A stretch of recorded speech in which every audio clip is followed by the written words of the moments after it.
Welcome, everybody. On January 5th, OpenAI's CEO, Sam Altman, said 2025 is going to be the year of agents. I don't know about you, but I don't see this magic fairyland arrived in 2026 in finance. Today, we have this panel that we use to discuss the current status quo of AI in finance. Before I give you a quick introduction of today's agenda and the panelists, I'm going to introduce myself. I'm Christoph Wagner, a fractional CFO and interim CFO at Talk Partners. And I have with me three operators that have experience from different industries and different stages of maturity. And I will leave it to them to introduce themselves in a moment. But before that, a quick idea of the topics that we're going to discuss today. In the next 60 minutes, we'll cover tech, people, and processes. We'll cover the do's and the don'ts and the pitfalls and lessons learned today that lead us to today's status quo. We'll also cover, apart from the tech, the people sitting in front of it and how to get them to actually embrace the technology. And obviously, once the panel is over, you'll have some time for a bathroom break, some food if you haven't had it yet, and some drinks and some the easier part of the evening where you can mingle and talk to everybody else in the room. And wine tasting. And wine tasting. Yeah, I almost forgot it. We have the lovely Vic at the back of the room who's preparing the wine tasting, which is optional for everybody that wants to enjoy a glass of wine. And it's going to give you great stories to go with the wine. That being said, a few words of introduction, please, from the panelists, starting with you, Alina. Yeah, hi, everyone. Awesome to see so many faces. My name is Alina. I am a managing partner at Talk. I have a CFO background, worked in different finance teams in Berlin, different startups, scale-ups. Had 5 years at Delivery Hero, then Planetly, a small climate tech startup. And then in my first years at Talk, I also supported different companies as their interim CFO. And now in the past year, I've started to be a partner there and now taking care of the team, doing fun events like this. Question, are you CFO of the CFOs? I am not the CFO. I'm the CMO of the CFOs. Hi, everybody. My name is Pierre-Yves, but outside of France, people call me Piv. I am one of the co-founders of 9x. And at 9x, we train business people on how to use AI and automation. So I'm the CFO of 9x, even though it's a very small company. So we have as many agents as humans. So obviously the finance processes are still relatively simple, but I'm very much involved with this part and very excited to see what's happening, how things are evolving. And so very anxious to see more AI in there to make my life easier. My name is Circula. I'm the founder of Circula. We are a Berlin-based company in the space of expense management and spend management. We started the business 9 years ago before paperless was legally possible in Germany. And today we have roughly 3,000 companies using our product. And it ranges from companies like Home2Go or One Football here in Berlin up to companies like Dativ that is using us with 10,000 people. So we can talk from experience, like from a broad spectrum, how AI or finance automation is implemented at different sizes of organizations in Germany. And very much looking forward to this conversation and to mingle with you afterwards. Thank you very much. And also thank you for hosting this. This is a lovely space for us to enjoy this evening. That being said, first question for you, Alina. Which finance processes do you see being automated today? Which finance processes should be automated? And why are companies still paying humans to do them if they can be automated? Yeah, I think looking at the different projects that we have at Talk, and then also looking at the articles that you read online, kind of the hype that is also going around AI, you would think, okay, everything is possible with AI. But then in the end, you realize that in our day-to-day work with our clients, AI has not fully arrived. It's not that all the accountants are kind of losing their jobs already, like what kind of has been predicted a couple of months or years ago. Like we still have a lot of work, and like accountants, they keep being very busy. And if I think about tasks that should be automated today in a perfect world, then I would say like everything that is kind of rule-based, everything that is structured, everything that's kind of follows a process, a clearly defined process. And I guess you can start with accounts payable, accounts receivable, kind of bank account reconciliations, everything that is kind of like so structured and so repetitive tasks, they should be automated. If you're a CFO and you submit your monthly reporting to an investor and you kind of have to update your monthly financial statement, that should be a process that is not manual anymore. Like that could be done by an automation. So no CFO should, in a perfect world today, still care about updating kind of P&L tables, but they should rather spend their time on kind of interpreting the variances, kind of like making sense of the numbers and explaining that to management. Analyzing them, yeah. And analyzing them, right. So I think there are a couple of processes that should be automized, but that are not yet automized. And I think part of the problem is that we are in Germany. And we have our good friend DATEV that is like kind of everywhere around. All the tax advisors, they're using it. DATEV is a perfect tool for documentation. It's a perfect tool for tax compliance. It's a perfect tool for the tax advisor, but it's not perfect for integrations. And I think that is part of the problem, that the AI adoption in Germany is not as strong because we have that kind of, I don't know, they would probably shoot me if I say legacy system, but it's a bit of a legacy system. And then the other thing is also that finance teams, they operate on such fragmented like tooling landscapes. The data, it's messy in the end, and the processes are not structured. So looking at the day-to-day life in our projects, in the end, we look at this reality, and I think to kind of kickstart that, there's like a leadership willingness that's kind of missing at the moment. Or like, I wish I could see it more. Leadership will these AI projects and look at these processes that I just talked about, transaction-based processes. To kind of kickstart that. And how to do that, I guess we can deep dive a little bit more on that later. So transaction-based, manual, repetitive processes should be automated. I think that's a fair statement. What about processes that should never be automated, even if we could automate it? Yeah, that's a good one.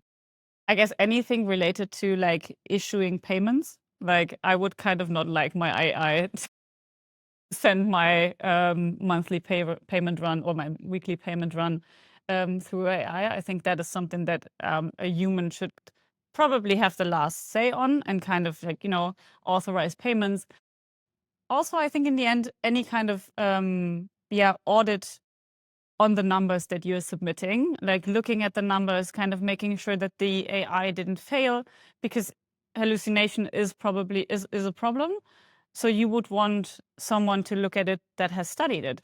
And when I talk to my accountants on the team, and they talk about like the training for Bilanzbuchhalter, I always kind of tell them this is a good thing to invest in, because in the end, this is what we need. We need the talent, we need the knowledge and the experience to challenge the AI, to make sure that the AI didn't make any mistakes, but the transaction-heavy things, like that should be eliminated. Nicola, I see you nodding. Do you agree with what Alina is saying?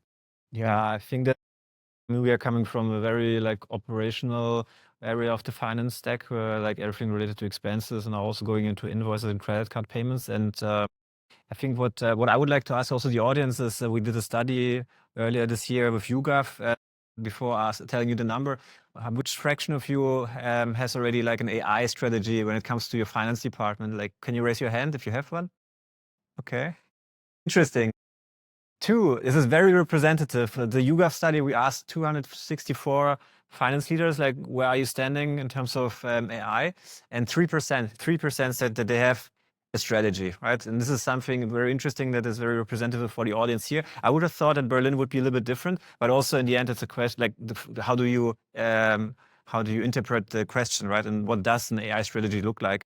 But in general, like what we basically see today, I think it's interesting because on the one hand, we have SMBs, companies that might otherwise use Pleo or Moz, but then we have companies that are running on SAP or Business Central that have maybe Coupa when it comes to procurement, like big tech stacks.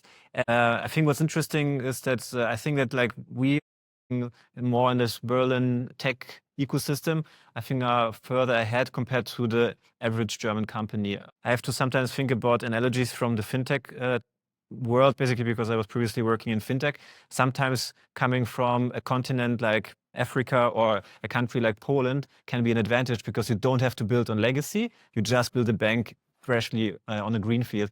And I think like bringing this to the context of here, many things that we talk about here and take for granted, like having like automated expense processes or things about revenue reconciliation, are really not well managed in the mid-sized companies that we talk to. And I think there are many reasons for that. Because of like lack of leadership, I think, or because they don't have the resources. I think it's a very multivariate reason why this is happening as it is. And one thing that I was also thinking about, and like when we also have conversations with customers, today, for example, I had a customer whose stock market listed, and we had to talk to the union because in the end, if you think about AI and you're a large organization, I think this effectively comes with consequences, because you will have actually people that will not have a job anymore. And then the question is, how well are you able to upskill them or into new roles? And I think this is something where we're a little bit like stuck, because there are those opportunities, early stage companies or tech companies, but for mid-sized companies, they're aware of them, but it's a little bit like they don't know exactly how to approach this very social question. So I think what would be also interesting for me to know, like, of all the people here, like who's working in a company with more than 200 employees? Maybe raise your hand quickly. And how many of you are working in companies that are older than 10 years? Okay. Yeah. I just wanted to understand this to put things into context. But overall, I would say that, like, I think that you also said that there are many things already available. And another thing which was interesting from the studies is that the number one priority actually for the finance leaders is process automation. So 37% of all the people said that it's not about AI, it's not about autonomous finance or agents, it's automation. And it's crazy that like most companies run on software like Dativ, but even if you work with Business Central or other tools, they're far from what from a technological point of view. And I think that's the reality that we see. And this is why when we think about where we are in the market and what's the thesis, when you think about like how we think finance software is evolving, is it looks to me many are building their product around the thesis that they will take more of the activity, the action, the value out of the general ledger. Because in the end, we also had this conversation with Johannes, our CFO, when we talked about like, where do we go with the product? And currently our thesis is that a lot of the value is actually when it comes to the extraction of the context, and afterwards the analysis and insights that can be done with the data. But actually, like when it comes to the core processes, it's a general ledger is a general ledger. And that's also interesting for us to see like where and how will things evolve.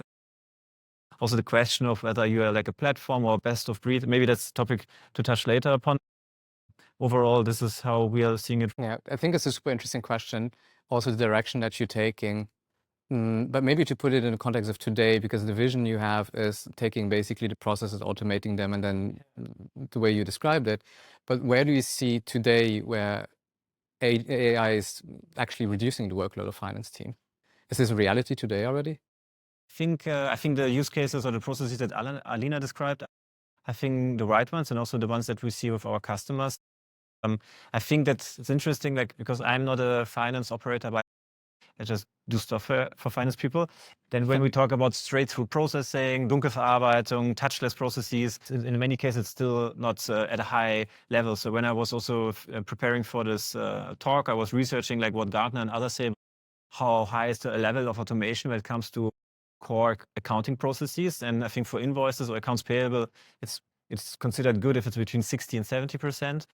For expenses, it might be even different, because like expenses, they are like more heterogeneous. They don't have the same quality when it comes to the information that you could extract maybe from a not well taken picture. So we are right now at 54% touchless, meaning that 54% of the expenses are not controlled or not touched by the accountants anymore. We want to get to 80% by end of the year. I think that if you think about like where does the most value or that time saving is being created, I think it's more about those operational processes. Yeah, that's how I see it right now. And do you see that uniformly distributed across your customer base? You mentioned you have like the larger ones, you have SMBs, you have startups, scale-ups, and everything in between. I think that the companies in the middle are a little bit more stuck, because if you're like a small company, just do stuff, right? You buy our product or you buy Morse or something, you use Dativ for NetSuite, and you're kind of covered, and it's running for whether you're 100 or 200 employees. And if you're very large, you will have big budgets, and if the CFO or the board says it's an absolute, must, brute force will somehow make it happen. But if you're like the classical German Mittelstand, companies between a few hundred and a few thousand employees, it's I think a bigger challenge. I mean, they have also advantages. Like what we see right now is that there's a lot of transformation happening from Navision to Business Central. I mean, if you're running on SAP FI, like doing the switch is a little bit more complex, and oftentimes you also have like a product which is more customized to your needs, and then maybe it has been around for 10, 20 years. So like what we see is that like small companies have figured it out. They run it oftentimes with like a very small headcount. The large ones, like the really large ones, we don't serve, but like in the segment of a few thousand employees, I would say it's going to be very crucial. How do they think about the target operating model and about like what product or software decisions do they make now? Because going for like all-in-one or platform solution can come with a lot of advantages because you have one vendor, it's natively integrated. But I think depending on the core nature of your business, it can be the better decision. Basically compound, have different products with different depth. So to give you an example about you as a customer of ours, they're running on, and they used to run on SAP from Otto, but now they run on their own SAP. I guess now they're part of Zalando, so maybe I'm not sure even. But basically, they decided to use us for expenses, even though they bought Coupa. And Coupa is a product from the procurement world. They have expense management, right? But they were thoughtful and thought like, okay, they have it. Actually, it's not really fitting our needs here. We need an interface to payroll because we reimburse via payroll. So I think this was actually a good decision. And I think that the role of the CFO, the finance leaders in mid-sized companies, is very crucial. Because I was also talking about this once in an interview, that I think AI or automation and what basically the CFO can influence with how budgets are allocated in the next 1 to 3 years, I think it's going to have a huge impact on also the culture that is set. Like, are you embracing AI? Do you have budgets to experiment? Or do you say, no, we wait until data freezes? And I think this will tell you a lot of how the organization might look in 3 or 4 years. Yeah, maybe a question for Piv, because I think it's super interesting what you mentioned, that at the end of what the core, it's sure for larger companies and mid-sized companies, it's very much a compliance problem. But for basically every company, it's always a people problem. Yeah. And Piv, I think this is something that you probably see a lot. You work with a lot of different companies, bring in AI skills to their company. From your point of view, what are the AI skills that finance needs today? It's a difficult question. I think the first part is, I think by nature, and we've seen this when discussing, the legacy systems and what we see, because of the topic at hand, and maybe also because of the system in which it was evolving, a lot of processes could not be automated in the past. Because you don't have a single ID that, it's not going to show up on your bank account, an ID that you can reconcile with your invoice, and all these things that, usually in more tech-facing parts of the business or operational facing part of the business, you would enforce to have these IDs and you can reconcile. I think there's a lot of processes that could not be automated. So it's not a function that has been very much automated. What's interesting is that AI is very much making it automatable, because it is easy for an AI to look at an invoice, see a number, reconcile that. Okay, if I have the vendor name and I have the amount, I can reconcile that with the transaction. So there's a lot of easy use case of AI, which is not like, you don't need the latest model to do that. You just need a very accurate recognition model, which is also why it makes a lot of sense for companies like Circula to bring AI into their product. Then it's going to push the level of automation one step further.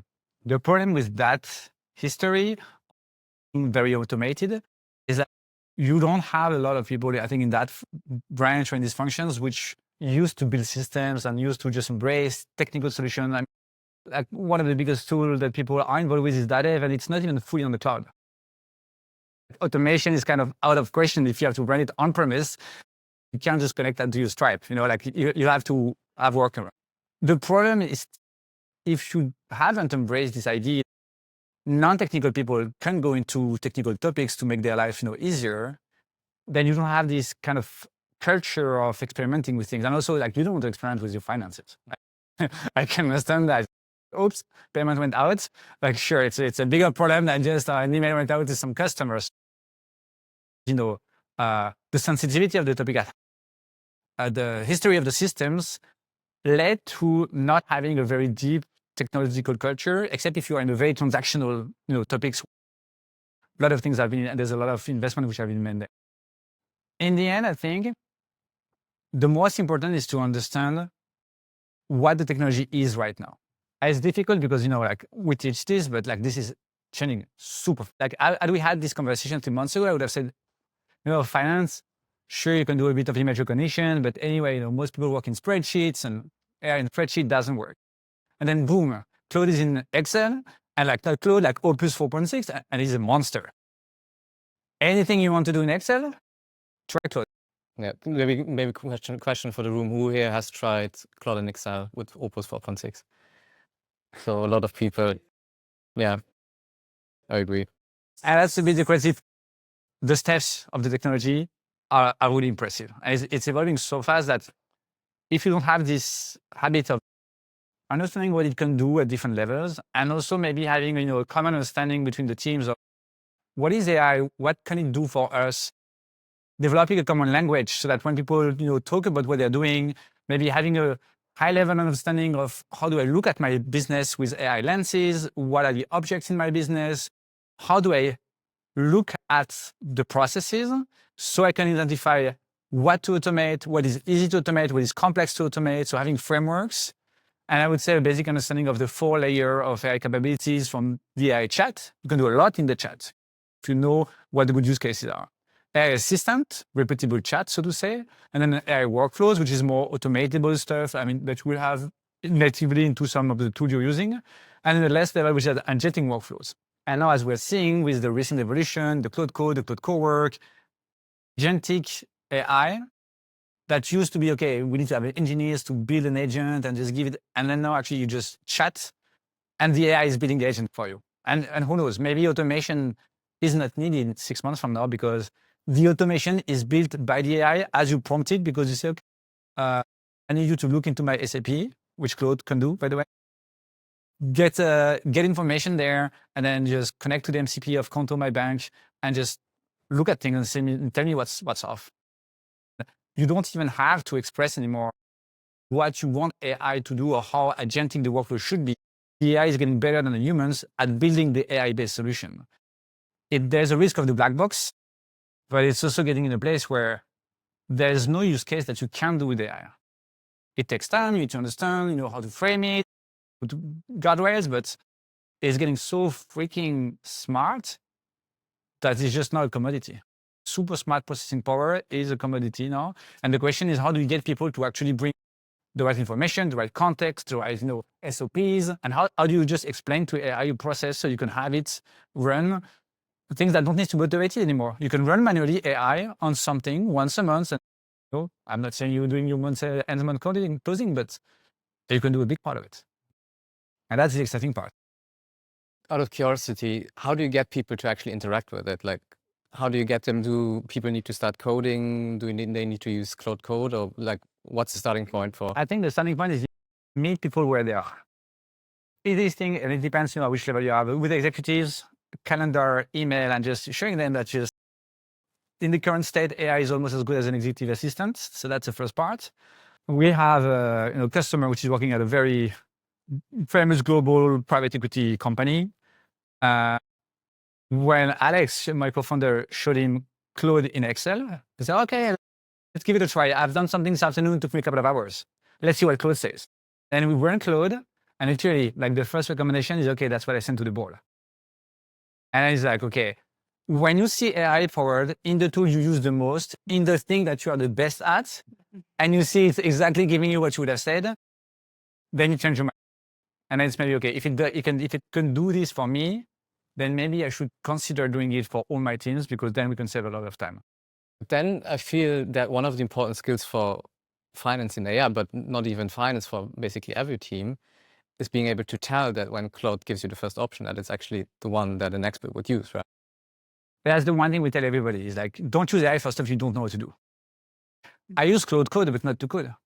I use Claude Code because of its ability to do agentic work, doing a search, doing a competitive analysis, like understanding how should I price my product.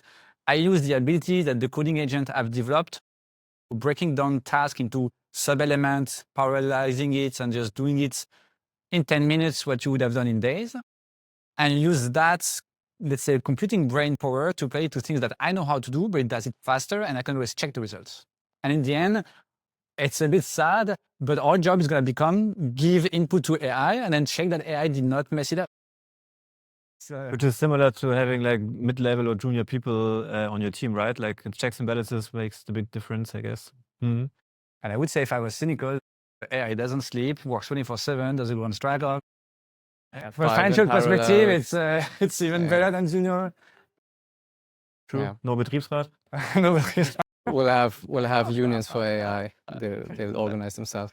But I think it's an interesting point you make. We'll have to check what AI does and then use it for stuff you don't know. And I think one reality we see a lot on projects is that you kind of have like both ends of the spectrum when it comes to the usage of AI. On one hand, you have the people that like blindly following everything AI is using, and they don't fact check it, and like it's just like at face value. For these people, usually the challenge is more to get them to actually interact more than just like taking it at face value and copy pasting it into Slack and just sending it off. But on the other hand of the spectrum, I feel, which is also very real in today's economy, you have the people that are like even hostile to the technology, that refuse to use it in any way, to refuse to use it in tools, refuse to use, I don't know, OpenAI, ChatGPT, or whatever it is that is currently on the market. How do you actually get the people to interact with AI in a, I just call it healthy, quote unquote, way?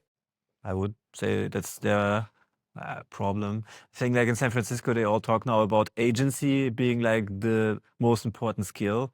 And I think maybe they take just longer to see it and trust it. Also, I would say you have to choose or pick your battles, and you will always have like this distribution of like early adopters, innovators, and then the laggers. I think it just will take time. But I mean, sorry, maybe in the context of an organization, you have to take them on the journey. If you're a CFO, I don't feel like it's a valid option to say that you don't take them on the journey, because at the end of the day, if you want to drive this as a CFO, or you want to be part of the leadership that drives it, you kind of have to like manage this change process. So I'm quite curious. Yeah, I think it's definitely a leadership task. As you said, meet the people where they are. And if people are scared of being replaced by AI at some point in the future, then meet them there and kind of take them with you and follow the change process. Because in the end, these people, they will create value in the future, but maybe not with the tasks that they are executing today.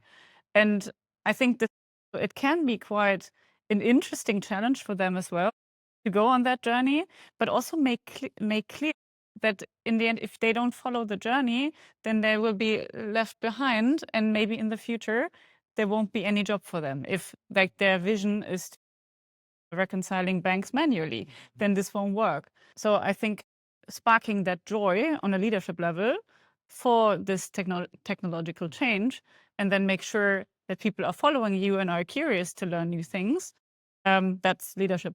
I can maybe share like one case from a customer of ours. Actually, I can talk about her because she was also on the podcast. Nicole, she's the head of accounting of Kölner Stadtanzeiger. It's part of the Dumont Verlagsgruppe, so it's a mid-sized organization. And she said she came there, she was hired by the CFO to actually get rid of 70% of the staff. And she is actually openly talking about this with her team. But they approach it with Altersteilzeit, because I think this is what I was mentioning in the beginning. We can all talk about AI is going to be our help, our assistance. Like if you talk about PE funds with 3 letters, they really love their EBITDA margin, right? And in the end, so we will have to be confronted with a huge social change. I think it also requires honesty from the leaders to have such a direct conversation, which is not easy to have. Key is that I think you have to find a model where you take the people on a journey who want to, but also see like what could be the right models. And I think that when I was talking about startups, us, the organizations here in Berlin, like who are here in the audience, not such a big problem. But if you're a company that's been around for 50 years and you have people that are 55, 60, my mother is 62 now. And basically, if she now is confronted with, hey, you have to use Claude Cowork, she's like, wow, I don't know. Maybe I just try to stick around for the last 3 years. So I think this is like part of the role that the finance leaders will have, and it's not going to be easy. Any tips from the trenches and getting people excited that you can get excited? I mean, obviously there will always be people that will be hostile till the end, and I agree with your point. Just pick your battles in that case. But I think, like I say, I'm a big proponent of small organizations, but I think the bigger the organization, the more nonsense has. Everybody has things they have to do. They don't really enjoy. You know, it's part of their work. It's part of what they have to do. I think if you help people realize how AI can take away from them the thing that they despise doing, there's already a win. And I think there's a lot of repetitive things, a lot of mundane things, a lot of things that actually you do because you do them, but it doesn't really, it's a cog in the machine, and there is a utility for it overall, but for you personally, you don't see the utility. Well, if you can find a way, and you can even feel a bit smarter to get AI to do it for you, and you're just like, okay, I'm happy. I've dished, the hot potato, and I don't have to do it myself. Well, actually, it's a win. I think there's always something you don't like to do. And in a lot of cases, the things you don't like to do are relatively easy either to automate, or they used to not be automatable, but now they are, because, it's just about, applying some human-like thinking to something. You just give it the context. I think people can even have fun at doing it. So, okay, that's how I would do it. I said, no, it's too nice. Be a bit more. I think that's how people can get a bit, you get them into the thing they don't like. You even make it a kind of a game, and that's how you can get. Yeah. Do you feel like the barrier to entry these days is low enough for people that maybe don't have the greatest technical knowledge to get into this, to get started with this? Well, I don't know. Do you see a difference between writing on Slack and writing on ChatGPT? I'm asking you. I think it's not a big one. The problem is sometimes it's actually AI was a hype, and that's part of the problem. It's funny, we see it a lot when companies which have big Google workspace customers. So when Google made Gemini free, everybody was like, okay, so it's no more ChatGPT. The CFO wanted to cut the license. And it makes a lot of sense. And then we was like, oh yeah, but no, but Gemini is shit. And then it's like, man, I would try this, and that. Gemini is not shit. 2.5 and 3 were the best model at the time they were rolled out. The problem is people sometimes get stuck into the first impression they had from the technology, which a year ago, even now, you need to keep into consideration. We are still literally chatting with the model. It's like if you were doing fintech and just literally the human talking with the interbank system. Of course, it's a bit rough. And now, as the tools are getting a bit more polished, the user experience a bit improved, we just need to get people back to it. And I think it's all about showing them. It's even difficult for now. We see in organization, people even when you do surveys and anonymized surveys, they're saying that they don't know how to use the chat. But the reality is, there's not a single company where people know how to prompt. It's not even prompt anymore. You can put your Google Drive in there. If you click here, it's the recording from your last minute. It's like, no, we're not copy pasting stuff, downloading, uploading. It's 3 clicks. It's moving so fast. And these guys are just shipping technology. They're not in the business of making UI nice and just taking you by the hand to just showing you once in a while the release. And poof, this morning I opened Cowork, and now I can connect every single tool of my stack in there. Yesterday was not possible. I had to upload a zip file and then just pray that it would just disperse to my team. It's there's a lot of working people, taking them by the hand, and hopefully at some point you meet the use case that actually makes your life easier, and that's how people get started. Thank you. Maybe to stay on the topic of people and what kind of skills are needed, maybe to rephrase the question for the entire panel, and whoever has a good take can just pick it up. So if we think about the speed at which everything is changing, what kind of profile becomes valuable in the finance department of tomorrow? The curious ones, I would say. The ones that are seeing the technological landscape. I think if you look at a traditional setup, let's think about a 40 million euro revenue company. The traditional setup right now would be a finance team of maybe 4 to 5 accountants, then maybe 3 controller, and then a CFO, and maybe, I don't know, maybe a treasurer, maybe even not even 7 to 8 people. And I think that will tremendously change, because the profile that you will actually need is someone that knows how to run the systems, someone that actually has the knowledge to fact check and audit the results of the AI. So that in the end, I think we're quite far away from that setup just right now. But I guess once we get there, somebody who really supervises the technological landscape will be very important. And then the CFO who's interpreting, analyzing, presenting the numbers to the board, to the CEO, to kind of steer the management. I guess that will be a better setup in the future. Yeah, and maybe to your point, because I think it's quite interesting also for like a CFO today to decide what is actually the process that I'm automating myself versus what kind of tools do I buy, right? Because there are so many tools that like they have AI implemented, and then you hear about N8N and Make.com, kind of like processes that you can like create yourself. And I'm always a little bit cautious on CFOs or finance people kind of building their own processes.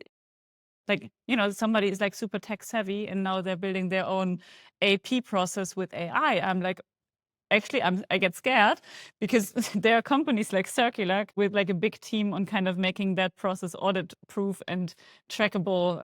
So you have like an audit trail and so on. So you have that in a compliant way. It's definitely interesting to see what CFOs are actually automating with like the no-code versions that you are kind of preaching, versus what are the tools that, you know, are on the market that they should be using. I don't know. I would be also very interested to hear maybe later of some of you, like what are the actual processes that you are automating today, and are you using tools for these, or have you actually built your own workflow? Because I think that's an interesting discussion. Those things, I haven't built much tools. I used to, and now we're using Circula for a lot of things. I'm really happy with my bank who's doing a lot of things for me. Don't build a bank using N8N, please. And I think because of the nature, like, you know, it's the money. You need to be careful with it, but also because of the nature of the processes, the scale at which it's crazy, because one of the things that we have the most is just number of transactions per month. It's just like, if you look at things, there's a scale that will make it very difficult for you to build things. And you don't want to have to go and revise stuff. The difficult part is who from the vendors that you're using do you trust will build the proper AI integration? And who is just sending you a marketing scheme to just make you pay more for something that doesn't work?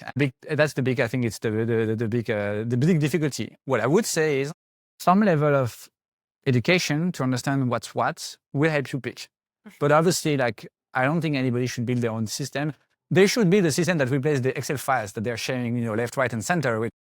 I don't know who here is not sharing Excel files in the organization with the question. But for a lot of things, like, it has to be integrated. And I think there's no other way.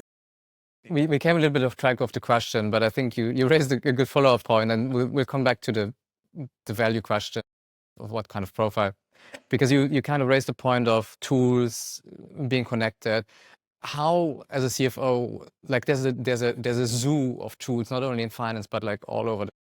There's 100,000 chatbots, and obviously you can go with either one of the big three, but there's also other domain-specific ones. How do you pick your tool landscape, like both in finance but also outside of finance, in terms of automation, in terms of like just integrating your processes together? I feel bad for the CFOs because we spend more money on SaaS and AI tools than we spend on any single employee. Like, it's more than 10% of our cost base is SaaS tools. So obviously we need to understand it. That's our business. But still, I still feel it's a better way of spending it. Like, spending money on this solution at our size, you know, we're 9 people. So it's obviously saving us like more than 1 to 5 FTEs. Now, when you're at a large scale, it's a different question because you have the FTEs. So it's not like you can just pay an AI license and then get rid of the others. So I don't know. I think there are the different players in the market that have good APIs. Like, what I had a good, interesting conversation with a finance leader a few weeks ago, and she was saying that they're running on Odoo as their core ERP, but there are some very specific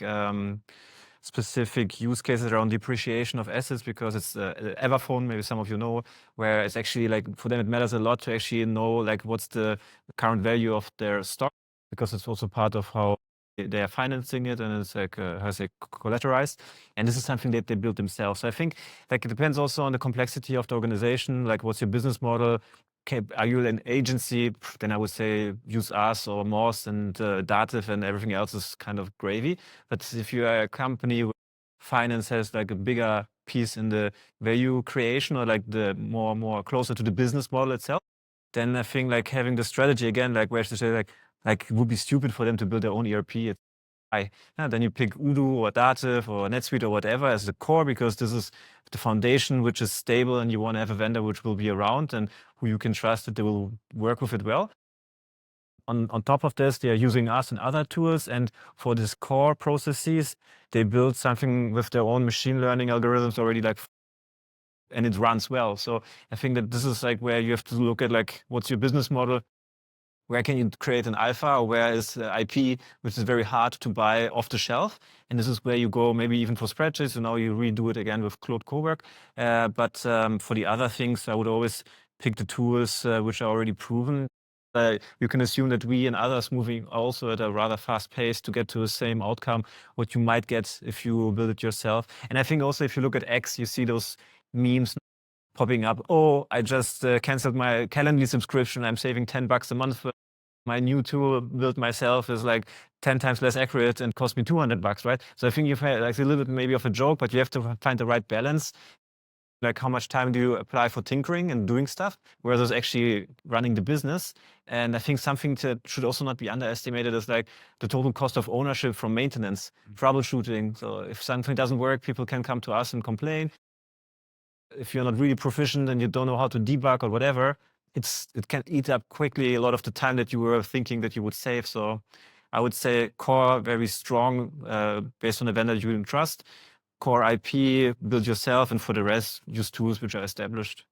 And I guess also the size of the business matters, right? How many transactions do you actually have? So if you're super AP heavy and kind of receive, I don't know, a couple of thousands invoices every month, and then maybe even bigger invoices with different items on that list, then maybe consider an AP processing tool that is kind of prior to a tool like Circula. I guess there's Clipper, Hypertos, these kind of AI tools that can actually deal with large transactions. I think that will then make sense.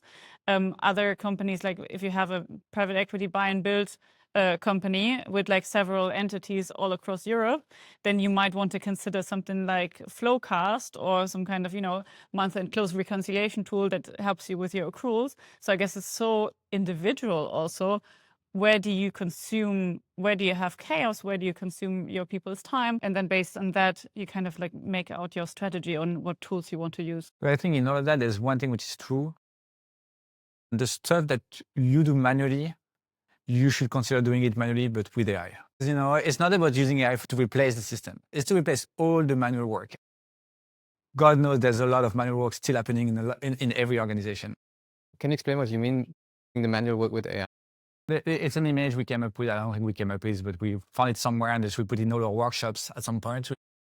If you want to have a good image of how to look at AI, consider it like you are hiring Albert Einstein as an intern. He comes into the business, has the biggest IQ in the world, can do anything if you teach him how to do it, but he doesn't know anything. So you need to teach him. The only thing you need to have is proper SOPs, which you need to have if you have a team. Everything that you outsource to people, obviously, should not be, recruiting or things which are involving emotional intelligence and, soft skills. But for the things which are really based on, if you need to process, to reason, well, establish your SOPs, and then instead of hiring someone to give the SOP to the AI, because that's the beauty, and that's why, these new tools like Claude Cowork are essentially different. Is you can build something which is what's called a skill, and the skill is nothing else than it's a documented SOP explaining how exactly you want it to go at the process. And once you found the system that works, you can refine it together, you can have it run, try, and then once you get to the results, okay, now adjust the SOP, adjust the skill, and then that gets saved into a file, and next time you call that file as a function. And basically you can what used to be human-led SOPs into A, human readable, but B, the programmatic way of doing things with AI. And that's why it's so powerful, because you could always review it. You can reference it, and it doesn't have to be hard-coded. There's no code it's written. You could even reference to a company policy that's living somewhere inside your stack. And if the policy is updated, well, part of the instruction is check the policy and make sure it's compliant. So it can even evolve. And I think that's in nature, it is really a technology that behaves more like human thinking. And in that sense, it can replace a lot of things that were done manually because they were the money because they could not be programmed. But now we can program them. And that's the big, I think that's the big leap in the technological evolution. I feel that draws a nice circle back to the original question, which was around what kind of people or profiles are valuable in today or tomorrow in finance. And I think one thing you mentioned was domain expertise, obviously, because if you want to do the manual work with AI, you kind of have to understand what it does and fact check it, and then basically iteratively build the process. Another one is this willingness to interact with it. Are there any other things that you can come up with that you think, like maybe even some tips for things to look out for during interviews? Like, I'm gonna hire the next finance person in my team. Like, what are some things I should be looking out for? I think curiosity is a big one. At the speed at which it goes, like if you're not willing to learn, then you're gonna be left behind. This is why these times right now are extremely exciting for some people and also very, creating a lot of anxiety, depending on how you look at things. Like there's a lot of opportunity because if you are willing to learn, things are going to change dramatically. So there's going to be a lot of opportunities, but you need to not be afraid of changes because things are going to change.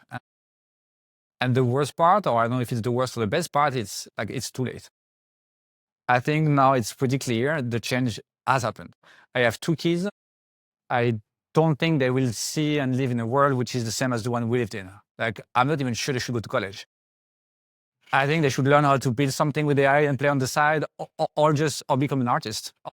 Like, look, I'm not sure if it makes a lot of sense. Just learn how to fit into the cog of a machine. There's going to be generational evolution. At some point, most organizations are going to be way leaner, which is also amazing because, you can actually do things that fulfill you. So if you look at people that you want to onboard now, you need to have people which are, embracing that and just excited, or at least, want to find a way to make this work for your current setup. Like problem-solving people. How do I use this and apply it to make everybody's life easier? Because that's what we can do. It's been doomsday, but... What are some gaps that you see in teams today when it comes to these? Like, I mean, curiosity is something that you mentioned. What are some other gaps from the point of view as a CFO when it comes to an organization? Like, what are some things I can look out for so that I can actually be part of the change? Because I feel like at this stage, we have the next major general technology that has been happening in the last 20 years. And I feel like for the first time since, I don't know, whenever, the last general technology is not so far away that we've forgotten about it. So it's been like 10 years, cloud computing, mobile, etc. So we can actually learn from it. What are the things we can actually learn from the past, and what are the things you see also for all of the panelists that you see in finance teams that are lacking, and where can I as a CFO or the audience as a CFO can actually put on leverage to drive this forward, to drive the adoption? Standard operating procedures. So please again. Yeah, I think like documented processes, clear processes, ownership, like make it repeatable. And like we have that so much in projects where, like there's like this key person risk, and that should not be the case, right? There's one person is gonna leave the organization, and everyone is like, screaming off because they're like, oh, they have so much like legacy knowledge, and with that person leaving, we can't really operate anymore because the knowledge sits in their heads. And I guess like one of the first things when we come in also either as a CFO or like also for you guys, and if you want to, like, if you start a new like role and you want to drive the AI journey, then I think it's a good idea to documenting and start like lay out processes, how they are lived and how they should be, and maybe then start to steer them in a way that automation can be the end result. How do you balance this with this anxiety of, I mean, documenting the processes, eliminating the key risk? I think is something that we tend to do, but is obviously always comes with the anxiety of, okay, so what if you automate my job and then? Yeah, in the end, like there's the bus test, right? I work with a colleague that, so in one of my projects, like we talked about that, like if there's one accountant and just like no other person, and that person goes skiing and they have like an accident, well, it would It's nicer than the bus. nicer than the bus. Would be very important that actually that process is repeatable by any other person on the finance team. So I guess that documentation is core in order to start any kind of automation. Thank you, everybody. Thank three panelists for your insights. We have food available, so please help yourself. We have drinks available. We obviously have Vic at the back of the room who is preparing the wonderful wine tastings. If you don't have any big duties tomorrow, feel free to. It's a school night. Yeah, as I said earlier, it's a school night for me, so I'm going to skip out. But more for you. Thank you. Okay. Thank you, everybody.